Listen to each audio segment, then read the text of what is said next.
voices before the battle, prayers, hymns, and the day of God's hand. War is often remembered for its noise, the clash of weapons, the cries of men, the thunder of movement across the Allard.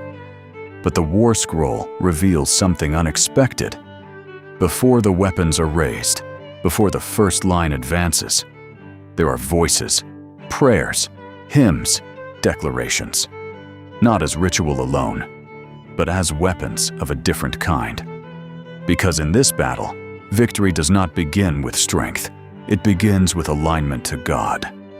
The sound before the sword, the armies of the sons of light do not rush forward in silence or chaos.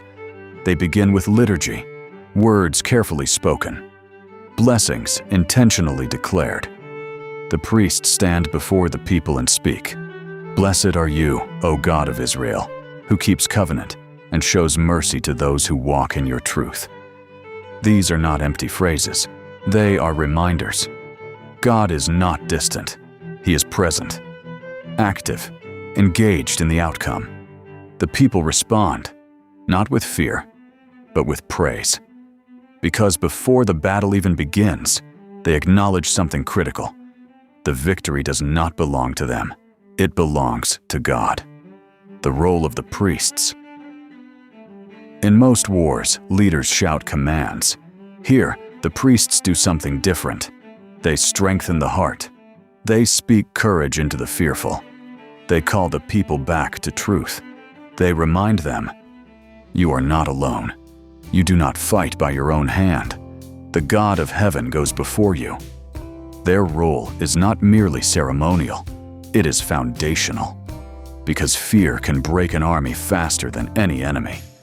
And truth, spoken at the right moment, can steady even the trembling soul.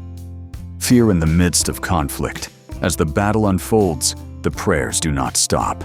They continue, in the movement, in the pressure, in the uncertainty. The people cry out, "Rise up, O God, and let your enemies be scattered. Let those who hate you flee before you." These are not polite prayers. They are bold, direct, filled with urgency. Because this is not a passive faith. It is a faith that calls upon God in the middle of the storm. The cursing of Belial. There is another element, one that may sound unfamiliar to modern ears. The cursing of Belial, not as hatred born of men, but as a declaration against evil itself. "Cursed be Belial in his wicked design, and all the spirits of his lot be brought to nothing." This is not personal vengeance. It is alignment with God's justice, a recognition that evil is real and that it must be opposed, not negotiated with, not excused, but confronted. The theological heart at the center of it all is one truth. God intervenes. This is not a distant deity watching from afar. This is the God who acts, the God who steps into history, the God who fights for his people. The war scroll speaks of a moment called the Day of God's Hand, a day when divine power is no longer hidden, when heaven moves openly, when what was unseen becomes undeniable. This is the turning point, not strategy, not numbers, but the hand of God. Dualism, light and darkness. Running through these prayers and hymns is a clear vision of reality. Two sides, two paths, two kingdoms, the sons of light and the forces aligned with darkness. There is no blending, no middle ground. This is not a story of balance.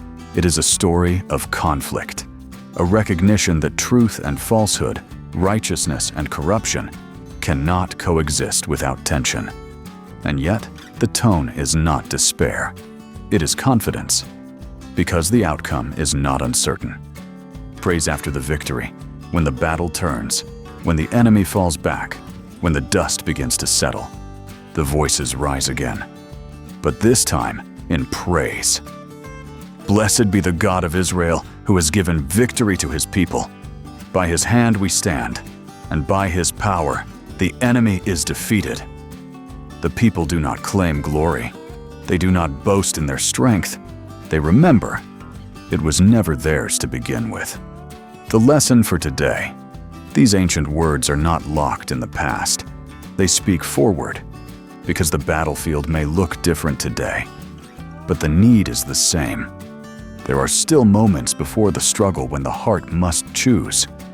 Will you enter with fear or with faith? There are still moments in the middle of pressure when the voice must rise. Will you call out or fall silent? There are still moments after the victory when the soul must decide. Will you take the credit or give the glory? The war scroll reminds us of something easily forgotten. Before the sword, there is the word.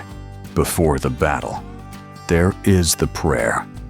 Before the victory, there is surrender. And in the end, it is not the loudest army that prevails. It is the one that knows who fights for them. The day of God's hand will come. The question is not whether he will move. The question is, will you be found among those who trusted him before the battle ever began?